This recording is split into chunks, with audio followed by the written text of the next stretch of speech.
Здравствуйте, товарищи. Welcome back to Russian Through Propaganda. Today is day 26, and our focus today is reflexive verbs. So we're going to do several lessons on these.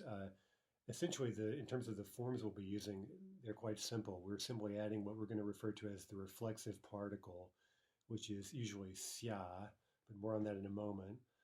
It may sometimes take the shape of simply a soft S. But we'll usually think of it as xia by default, and we'll always refer to that as the reflexive particle. We'll talk more about that later. The meanings of these verbs may not always be truly reflexive, but just for ease of reference, we're going to always refer to this particle as the reflexive particle. So today we're going to see how we can add that particle to verbs, like just ordinary verbs like the ones we've been studying, to get new meanings. If we want to look at a quick propaganda poster, right? This is a very famous quotation from Lenin that you often see emblazoned on old Soviet era school buildings and whatnot. Учиться, учиться и учиться. Okay, so there's our new reflexive particle, the xia. That xia part that's tacked on to the end of the verb form here, we're going to call that a reflexive particle. And we can probably tell here that this here we have infinitives, right? We have an infinitive учить. We see the soft te, and then again onto the end of the infinitive, we've simply added the reflexive particle. So what meaning does this particle convey here? Well, the verb учить all by itself without the particle means literally to teach, учить, right? So you can teach someone else, obviously. That's what we'll call a transitive verb, meaning it can be followed by a direct object, right? We can teach someone, students, for example, right? So when we add the reflexive particle, we get a new verb that's intransitive, usually, meaning it can't take a direct object, учиться. And with this particular example, we could think of that in a couple of ways. We could think of it as truly reflexive in meaning, and reflexive simply means that the action of the verb is directed back at the subject of the verb, right? It's sort of, you can think of it as being reflected back at the speaker or at the subject. So in that sense, we could think of учиться as meaning to teach oneself, right? To teach oneself. Or another way to think about this, and it's another very important potential meaning of verbs with a reflexive particle, is passive meaning, right? Passivity. Учиться we could think of as meaning to be taught, right? Not to teach someone else, but one, to teach oneself, or to be taught. And again, we see that both of those meanings are intransitive, meaning that we can't add another we can't add a direct object to that, right? Because we're either doing something to ourselves or we're having something done to us. We're being taught, we're teaching ourselves. More loosely, we can often translate this verb учиться as to learn, right? We can learn regardless of whether we're teaching ourselves something or if we're being taught something, right? That's all learning in English. So this verb учиться is often translated as to learn. By the way, we'll learn soon that it often means to study, to study formally, to attend courses, especially in college. Nowadays, if you say учиться, it can mean, you're just studying generally, but it often means to be a college student. And we'll often be using it in that sense. Okay, so the slogan учиться, учиться, учиться means it's really an infinitive, almost here with a kind of imperative meaning, right? Study, study, and study, right? Always keep studying. Study, study, and study. Or learn, learn, and learn. We could always translate it that way as well. Okay, so we see again just from this example that the reflexive particle isn't really that hard to use. We simply tack it on to whatever verb form we may be using. It could be an infinitive, it could be a conjugated form, it doesn't matter. And so if we look at the full table for these two verbs, right, the first one, transitive, meaning to teach. Again, transitive means we can teach someone else, right? This verb can take a direct object. We see that these are just ordinary E verbs, shifting stress. So we get учу, учишь, учит, учим, учите, учит, right? Nothing weird in the past tense, of course. Учил, учила, учила, учили. Perfective, we just add the na, the prefix na. Научу, научишь, научит, научим, научите, научит. So again, those would be future in meaning. That would mean I will teach, you will teach, she or he will teach. Okay, so if we take that verb, that aspectual pair, and simply add the reflexive particle to all forms, right? Then we get a new verb that is, again, either reflexive or passive in meaning, or possibly with other examples, we'll see some additional meanings this reflexive particle can convey, right? And we'll translate this as to learn or specifically to study, especially in college. So let's look at the forms here, and we see that right off the bat, учусь. Okay, we've added a different form, not sia, but just simply soft s. And if we look at this example, учусь, right, we've added the soft s after a verb form that ends in a vowel, right? So whatever form we may be adding the reflexive particle to, if that form happens to end in a vowel, we add a soft s, right? S, soft sign, instead of sia, right? But all the other examples, the form happens to end in a consonant, and in those cases we add sia. So we get учусь, учишься, учится, учимся, учитесь, учится. Okay, you may have noticed, if you're listening carefully, some perhaps unexpected details of pronunciation there. We'll return to that in a moment. Okay, listen again to the perfective and see if you can pick up on maybe something that's weird about the pronunciation. Научусь, научишься, научиться, научимся, научитесь, научится. Again, look at the past tense forms. Well, let's start with the imperatives, actually. Учись, научись, right? Those forms happen to end in a vowel, so we simply add the reflexive particle. Same thing in the past tense, right? We just very mechanically add this reflexive particle onto whatever the form would have been without it. Учился, училась, училась, учились. Or perfective, научился, научилась, научилась, научились. Okay, so here's this little detail about pronouncing verbs with the reflexive particle. And this is pretty important because these forms are very common, and I've noticed it's always a lingering mistake students make. They seem to never really learn this. I'm sure they do down the road once they've spoken enough Russian, but it's an important detail. So again, one of those things you might want to circle. There's nothing difficult about it, really.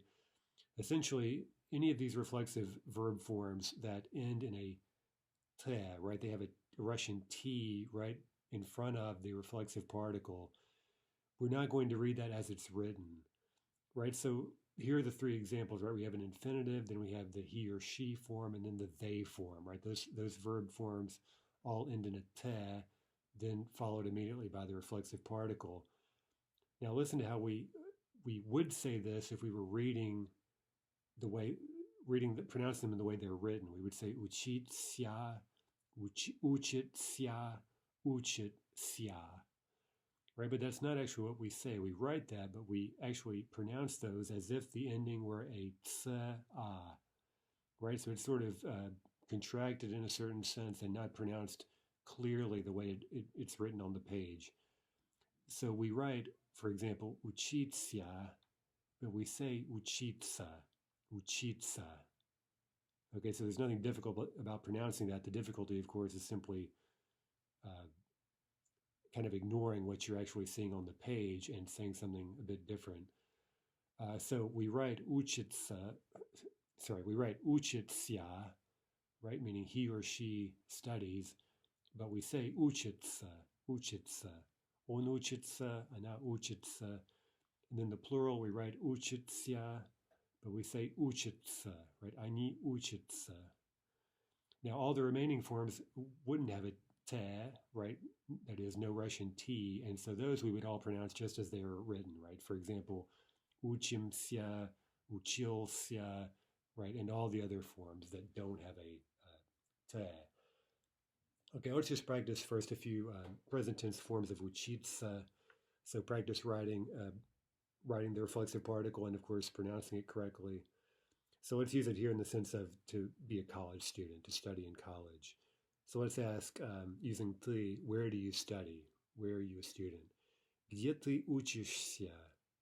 Right? So one trick here is to, when you're trying to get the verb form down, just ignore the ся for a moment if you need to, right? What would be the ты form of учить? Учишь, учишь, right? And that would mean to teach, but now of course, we need to add the particle to get a sense of being taught or learning, or in this case, being a college student. So we take учишь and simply tack on ся, учишься. Где ты учишься? Number two, ты хочешь blank в России? Okay, that calls for an infinitive, right? Do you want to study in Russia? Ты хочешь учиться в России? Okay, there's the pronunciation, right? We don't say учиться, we say учиться. Ты хочешь учиться в России? Number three, my friend very well blank. So he studies very well, meaning he's a very good student. Мой друг очень хорошо учится, учится. Okay, look what we're writing and listen to what we're actually saying. Учится, учится. Number four, a вы question. So again, this could be polite or it could be a question posed to multiple people. Где вы учитесь? Учитесь.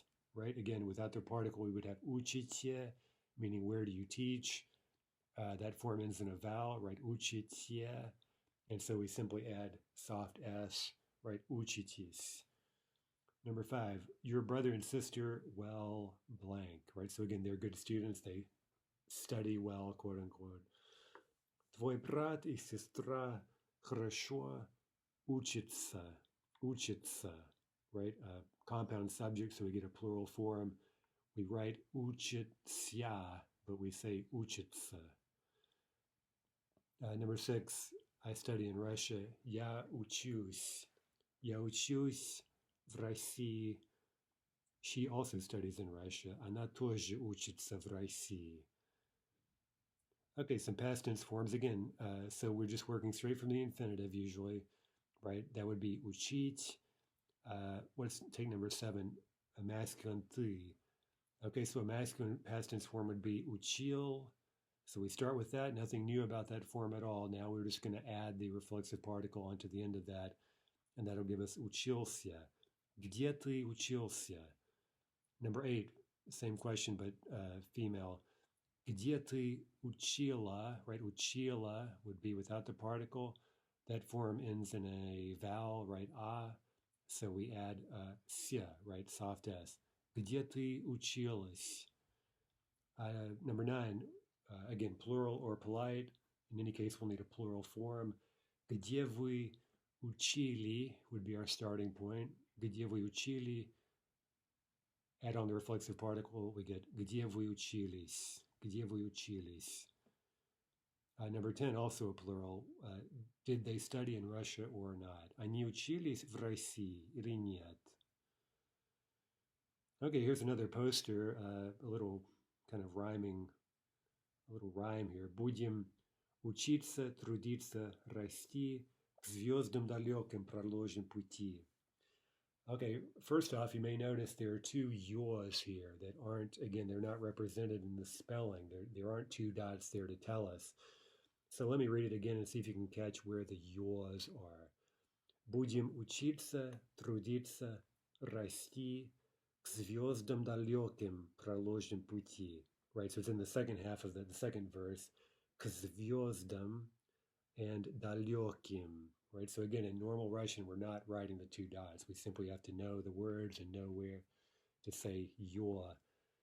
Okay, so that means we will study, right? Будем учиться, we'll study, and then we'll трудиться. That's another important, well, especially a Soviet verb meaning to labor, right? Trud means labor, and трудиться is the related verb meaning to labor. You see, it also has a reflexive particle. And расти meaning to grow. So we'll study, work, and grow, and we will lay, проложим. That's a verb we don't know yet, and we won't really study that until book 4, actually. It's a verb of position. Anyway, So it means we will lay paths, we will blaze trails, or we will literally lay paths, or literally, even more literally, lay through paths. We will lay through paths. Проложим пути.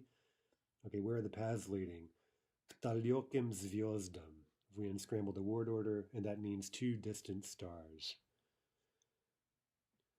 Okay, so what are the potential meanings of the reflexive particle? We can break these down into four categories. The first two, the most common ones, the most important ones we've already talked about, right? A reflexive particle can add reflexive meaning in the strict sense, meaning the action of the verb is being reflected, so to speak, or directed back at the subject of the verb, right? Again, for using our example, that would mean I teach not someone else, but myself. I teach myself. We'll see other examples later, of course. Okay, then we've seen already as well a passive meaning of the verb. Now, in some cases, it may be a little bit of both. It may depend on the context, right? So a given reflexive verb may be able to have multiple of these meanings. Uh, but again, we can think of uchitsa in a passive sense, meaning not that you're teaching, but you're being taught, right? You're the passive sort of object of this teaching activity. You're being taught. Now, the number three is reciprocity. More on that later, but that means essentially two or more people are doing something mutually, reciprocally, right? They're doing it to each other or for each other or whatever. Okay, and then we have this fourth category that we'll talk more about later, but I have to stress that it's quite vague and that it's almost on purpose in a way. We're going to call this the spontaneity category, right? Sometimes reflexive verbs can convey a certain sense of spontaneity. Um, okay, so we'll see examples of that later, but again, we should note that this fourth category isn't always very clear or satisfying, but it's kind of a best attempt to capture a range of uses of the reflexive particle that clearly don't match the first three categories. So it's kind of a you know a fallback position, right? To just kind of give us a way to at least think of certain reflexive verbs, even though it doesn't always seem to really add up necessarily. Okay, so file that away. We'll talk more about it later. It is a little bit confusing, but it's sort of just our best attempt to nail down four major meanings of that the reflexive particle can impart to a given verb. Okay, so let's start first with the two most important potential meanings, reflexive and passive, which we've seen already. Okay, so if we look at more examples, Mama научила меня читать. Okay, no reflexive particle, so this is the transitive, a transitive verb. Okay, remember, transitive simply means that it can take an object, right? So, Mama научила меня. Меня is the direct object. She taught me, right? Clearly a transitive verb. Mom taught me to read. Lines up pretty much exactly with the English there. Next one, он учит нас говорить по-русски. He's teaching us to speak in the Russian way, right? So again, учит, no reflexive particle. So it's transitive, and indeed here it has the direct object нас. Он учит нас. Now here's a tricky little construction. I wouldn't necessarily lose sleep on it over it, but if you follow up this teaching verb not with an infinitive, but rather with a subject or an activity or whatever it is that's being taught, that appears in the dative, and that is really confusing based on everything we know about the dative. This is really unexpected. It's also very unusual for Russian. I can't even really think of another construction quite like this. The key may be to remember that the direct object here is in the accusative, right? So in this example, они учат нас, they're teaching us. And now again, we're using not an infinitive, right? It's not that they're teaching us to speak Russian, but rather we want to say they're teaching us the Russian language. Okay, so we're using a noun. So the question is, what case does that noun go into? Well, we already have a direct object in the accusative, so that may help us understand why we're getting the dative, right? But what's so confusing about this is you would think it would be the other way around, right? They are teaching the Russian language to us. right? But it's just simply not the idiom. Okay, let's look at some more examples, and here we'll be adding the reflexive particle, and of course that will change the meaning, right? So we can start with an example without the particle. Professor nas учит читать. The professor is teaching us to read. Now let's add the reflexive particle and get a couple of potential ways to understand the usage here. Я научился читать. Okay, that could mean I taught myself how to read. Now, that would be the truly reflexive understanding, right? Reflexivity in the strict sense of, so to speak, doing something to oneself, right? The action is reflected back onto the subject of the verb. Now, we can use the exact same sentence, Я научился читать, in a passive sense. So, again, we would rely on context or something to make that distinction. Again, often it doesn't really make that much difference. I was taught how to read, right? I was taught, that's the passive understanding of the reflexive form here. And again, ultimately, they boil down to almost the same meaning, right? We could translate both as I learned how to read, right? Whether you taught yourself or were taught by someone else, the end result is you learned how to read. Let's look at another set of examples. Мыть, помыть, as we know, means to wash. Okay, let's ask ourselves, is that a transitive verb? Yes. By the way, this term transitive is going to be very useful down the road for a variety of reasons. So it is kind of a technical grammatical term, but I would really urge you to try to nail down what it means because it will be actually quite important later. I'll explain why that is, but it's going to be another case where English, at least in its current form, does not distinguish very clearly at all between transitive and intransitive verbs. Whereas, as we're already seeing today, Russian does. It's very clear about is a verb transitive or intransitive. Okay, so that's going to cause problems down the road if we don't pick up on this distinction. Okay, so back to the example. Мыть, помыть, is that a transitive verb? Yes, hopefully you can think back to all the examples about washing the dishes, right? Well, okay, so a simple way to ask this question is, can you mыть something? Right? If the answer is yes, then that's a transitive verb, right? Because that means that this verb can take a direct object, right? Yes, we can mыть something, we can wash the dishes or whatever it may be, the car, right? So as an example, я мою посуду, I am washing the dishes. Okay, we could take that same old familiar verb, add a reflexive particle, and we could get a couple of different meanings. To wash oneself, or the way we'd say in English, to wash up, or even bathe, right? Or the passive meaning to be washed, right? So we could talk about not washing the dishes, but how the dishes are washed, right? Passive. Я моюсь каждый день. I wash myself every day. I bathe every day. Or посуда моется каждый день.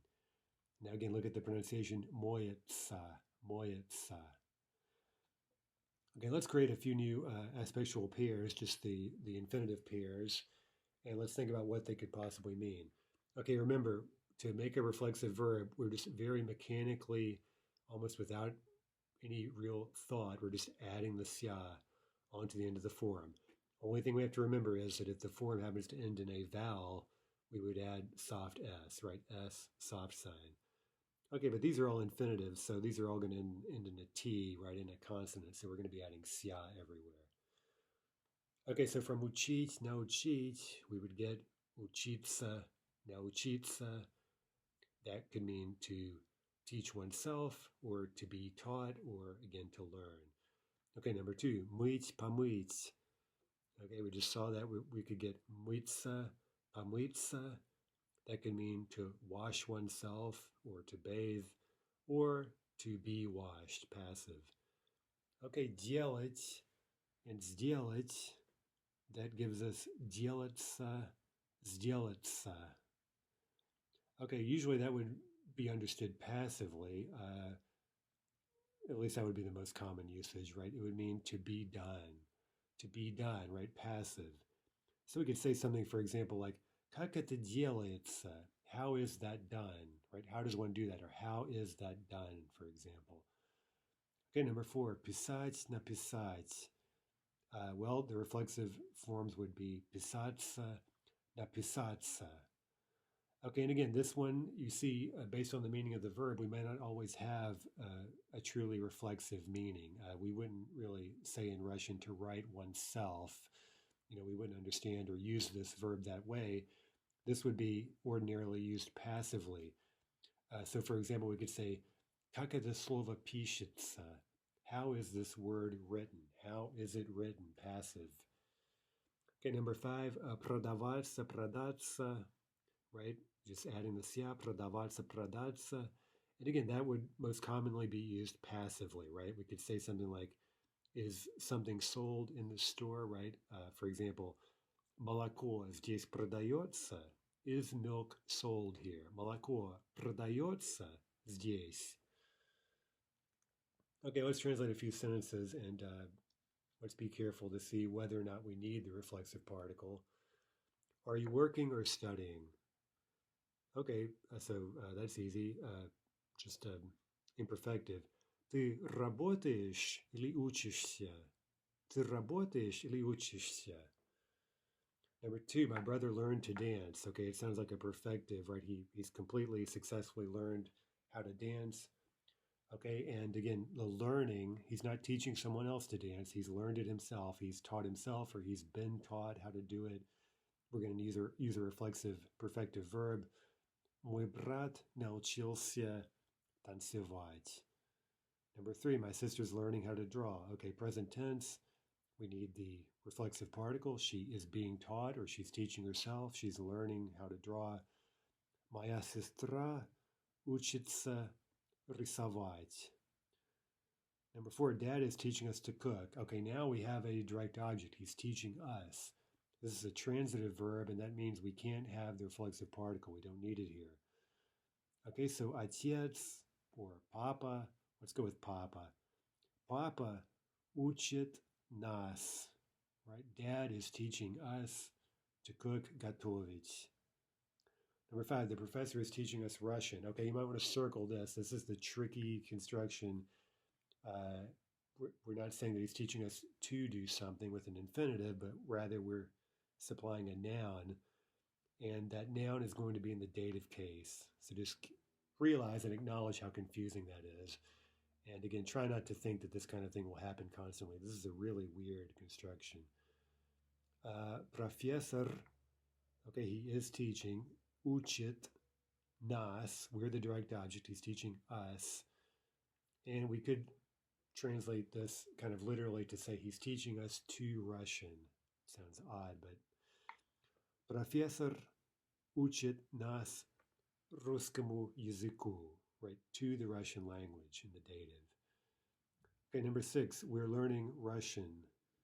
Okay, same idea, right? We're learning a subject, we're throwing in a noun, and so we're going to stick with the dative. Мы учимся русскому языку, right? We are learning the Russian language. Okay, number 7, we were washing the car.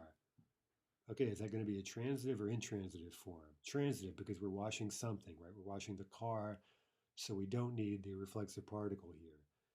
Okay, note also we were washing. We were in the process in the past, so we'll need imperfective.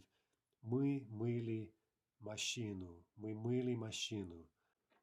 Okay, number 8, the car gets washed very rarely. Редко. Okay, that's clearly passive, right? The car is washed, or as we often say nowadays in English, gets washed, right? Something gets done, right? So машина will be the subject. Машина моется. Моется. Очень редко. Number 9, one should bathe every day. Okay, so we're saying bathe, but in Russian we're saying something more literally, like one should wash oneself every day. Okay, now how are we going to express this idea of should, right? This idea of necessity. Well, we'll use that modal adverb nada, right? That's very commonly used, right? Nada. Надо мыться каждый день. Надо мыться каждый день. Number 10, I'll bathe, then wash the dishes. Okay, so we have a future tense sequence. We're going to need perfective verbs. Now the first one is the first verb, I'll bathe. That is, I will wash myself, then I'll wash something else. Okay, so the first one is intransitive or reflexive. The second verb is transitive. Я помоюсь, потом помою посуду. Okay, a quick пословица, very common one. Не сразу Москва строилась. Moscow wasn't built right away, right? So here we're using the verb строить, which means to build, right? That's transitive, right? You can build something else. And then intransitive, something can be built. That would be строится, right? To be built, строится. Не сразу Москва строилась. Okay, let's look at another verb that will be quite useful. We can use it to talk about studying for tests and whatnot. And we can build this new verb off of one we've been using already. Готовить, приготовить, which means to prepare or specifically to prepare food, right? That is to cook, right? Готовить, приготовить. Okay, ask yourself, is that transitive or intransitive? Well, can you cook something? Can you prepare something? Yes, so therefore that's a transitive verb. Okay, so we can add a reflexive particle to that to mean to prepare oneself or to be prepared. We could also say in more colloquial English to get ready for something, right? Готовиться, приготовиться, and that's followed by k plus the dative, right, as we learned the other day. So we're preparing ourselves towards something or to something, k. Now, we won't really be using that verb приготовиться very often. That's here mostly for comparison. When we talk about studying for an exam, or that is for getting ourselves ready for an exam or some other type of test, we get a slightly different form. The perfective is prefixed not with pri but with pod. Okay, so that's just a little detail, a little variation here in the meaning.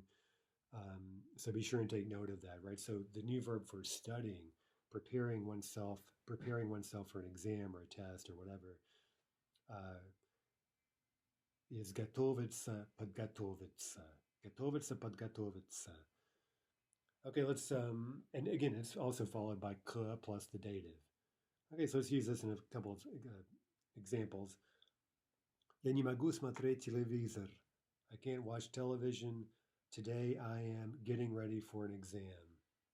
Okay, so we need present tense. Of course, we need the reflexive particle, right? I'm preparing myself. I'm getting ready. I'm studying for an exam. Я сегодня готовлю. Готовлю would be the form without the particle. It ends in a vowel. You. Right, so we just add soft S. Я готовлюсь. Я готовлюсь к экзамену.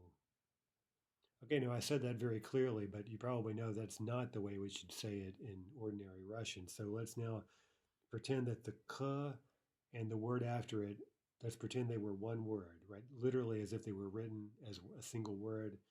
We would say that as к экзамену, к экзамену, right? So the entire sentence, я сегодня готовлюсь к экзамену. Number two, yesterday we очень долго, right? For a very long time, okay, this was yesterday. It went on for a very long time, so we're going to need the imperfective. Looks like we were getting ready or studying for an exam in physics. Okay, so мы долго готовили, let's add the soft S, готовились, готовились. Мы вчера очень долго готовились к экзамену по физике. Right, both of those final nouns in the dative, right, after k and po. Remember, we're using po to talk about what academic subject a test or a textbook or a lecture is in. Number three, контрольная по blank. Okay, so this is going to be a Russian language test, right? A контрольная, that means a test. So контрольная по русскому языку очень трудная. It's very difficult. Надо хорошо, blank. Okay, we need to study very well, right? We need to study well. Okay, it sounds like a specific instance, right? And of course, we want to study successfully or completely, thoroughly, right? So this sounds like it calls for a perfective, right? Надо хорошо подготовиться. Надо хорошо подготовиться, right? We need to perfectively, completely, successfully get ready for the Russian exam, the Russian test.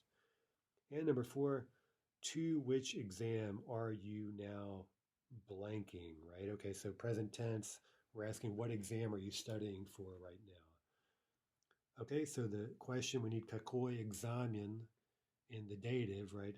К какому экзамену ты сейчас готовишься, right? Готовишься. Ты готовишься. Okay, and kind of a follow-up question toward chemistry, right? Are you getting ready for chemistry? Chimie. Chimie. Okay, let's take a moment and look at some verbs that that would make sense passively, right? So almost any verb like that, right? Let's take, for example, to sell, right?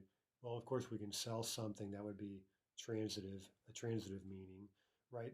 Now, would that make sense in a passive construction? Sure, right? Something can be sold, right? So as long as that makes sense passively, then Russian can form a reflexive verb, of course, passive in meaning with the xia. Right, so let's look over a few examples of some verbs we've seen already that could be used passively, and therefore, that would mean in Russian being used with a reflexive particle. Продать means to sell. Okay, to be sold would be продаваться, продаться. And here's 2 simple sentences. Они продают пиво здесь. Right, do they sell beer here? By the way, we wouldn't really need the они there. We could just leave that out and say пиво продают здесь, right? Do they sell beer here? I believe we're going to talk a bit more about that later. This is kind of a special grammatical construction that, anyway, we'll talk about it later. But in terms of the grammar, there's nothing new here for us, right? Они продают пиво здесь. Do they sell beer here, right? So there's nothing really too unusual about this sentence, but we're going to talk more about it later. Okay, now a truly passive sentence, a grammatically passive sentence. Пиво здесь продается. Is beer sold here?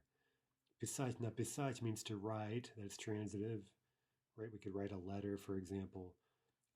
Okay, to be written, that would be писаться, написаться. Я напишу тебе письмо.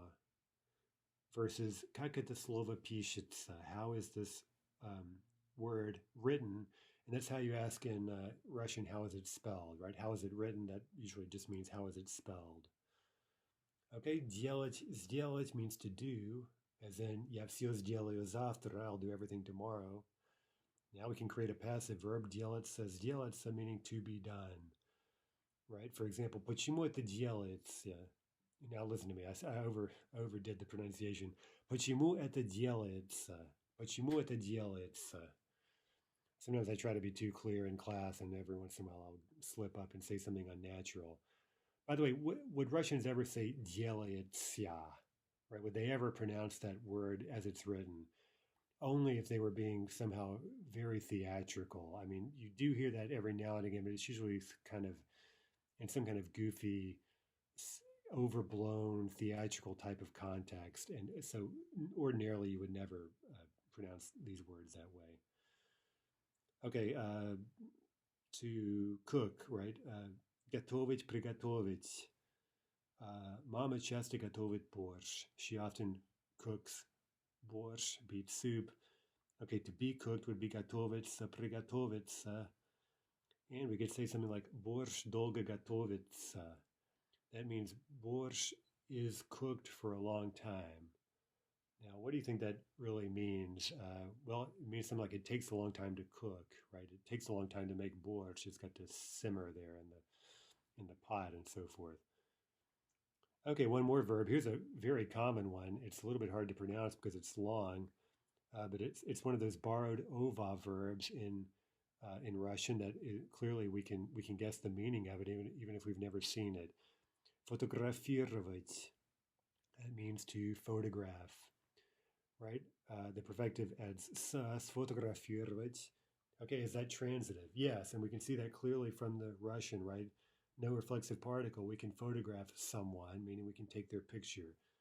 For example, хочешь я тебя сфотографирую?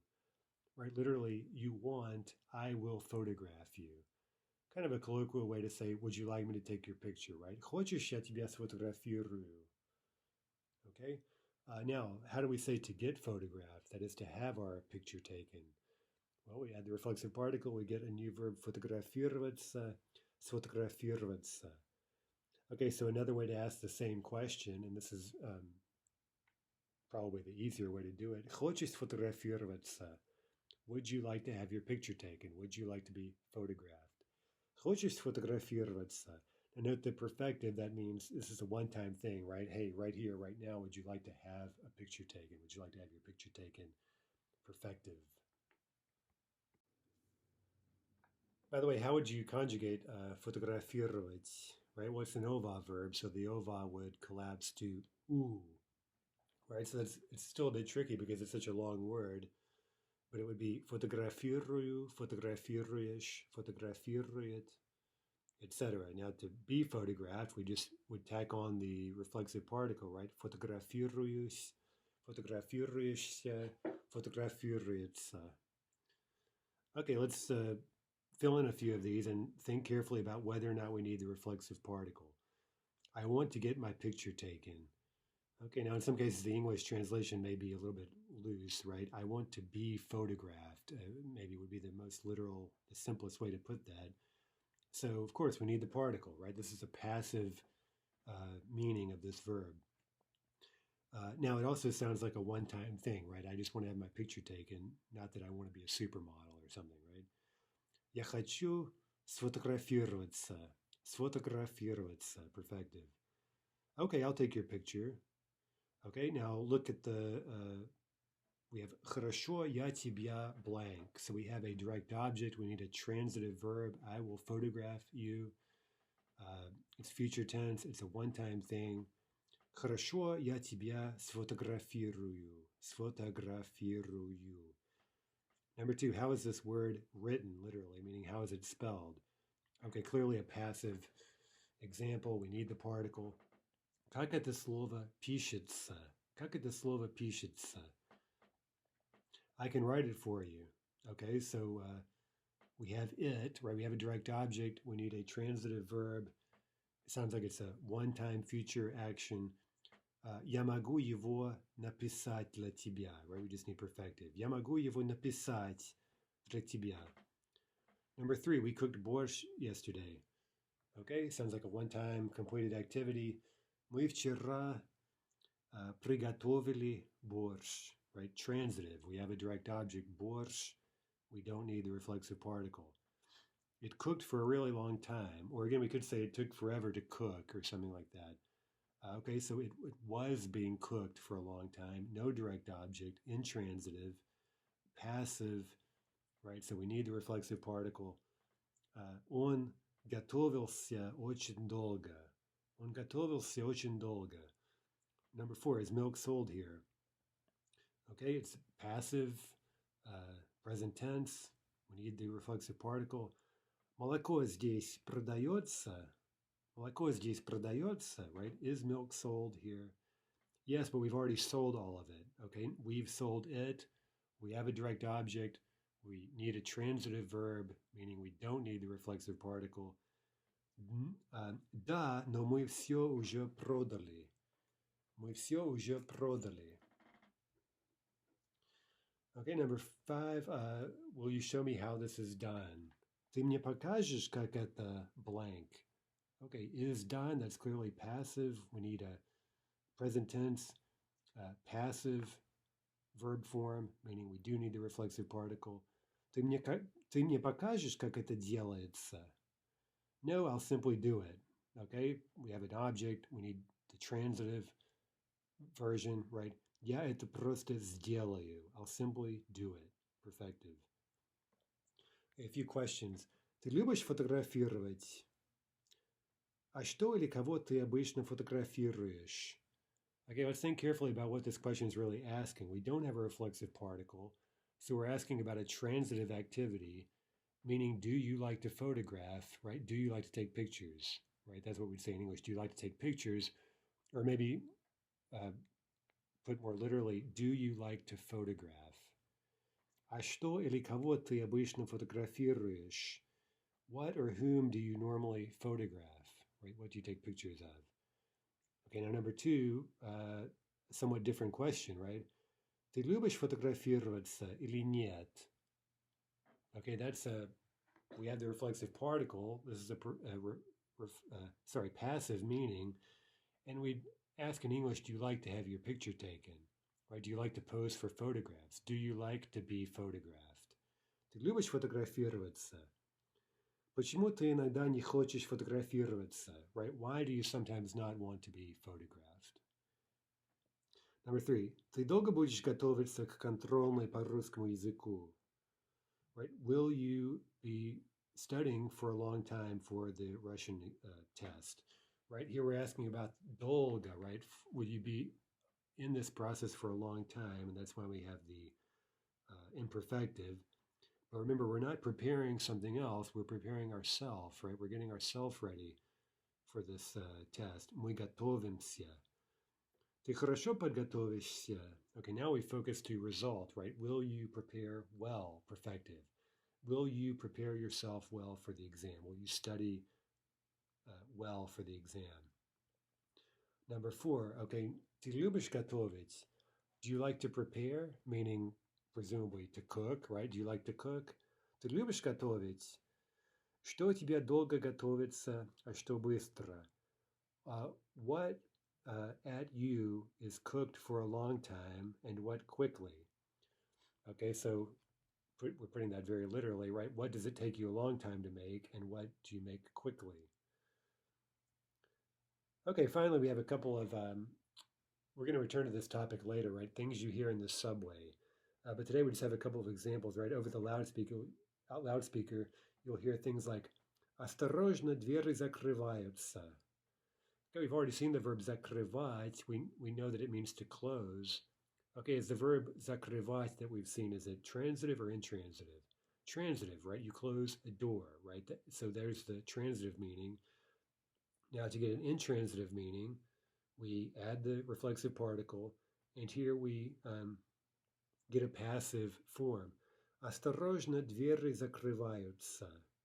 Careful, the doors are being closed. They are being closed. Okay, this is actually a good example of something I warned about at the very beginning of the lesson, and I said we're going to talk about it a lot more later, which we will, I think, in the next couple of lessons. What's the weird thing about this English? The doors are closing. What's funny about that, especially now that we've seen a bit of how Russian makes these distinctions? Well, there's no difference here between saying they are closing the doors and the doors are closing, right? In the first case, we have a transitive verb. We have an active verb, right? They are closing the doors. Note the direct object.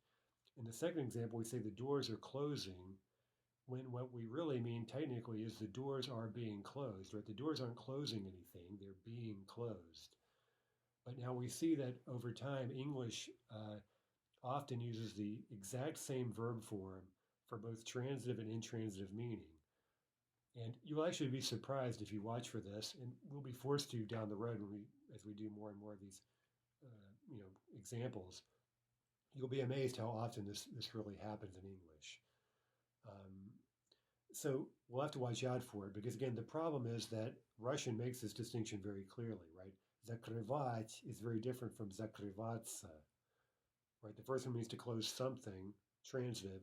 The second, закрываться, means, for example, to be closed, passive, intransitive. So again, this is another instance where the English does not help us very much at all.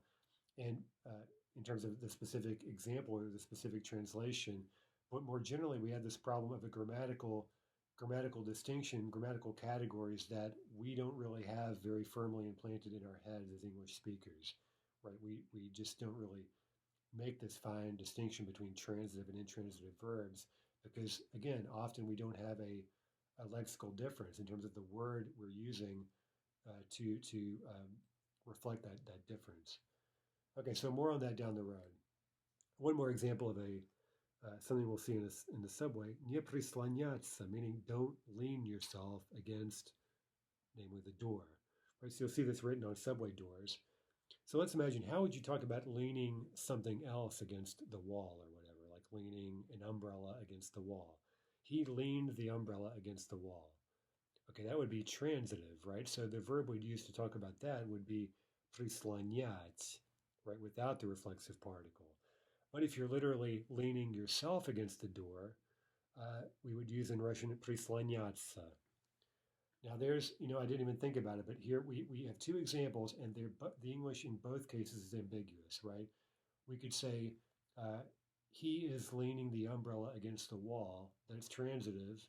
But we could also say, he is leaning against the wall, meaning literally he's leaning himself against the wall. So again, this verb to lean can mean both things in English, but in Russian, there's a very clear difference, obviously, between прислонять and прислоняться. Okay, so there's a good example, right? I surprise even myself, right? Two examples, two instances of English being vague about transitivity.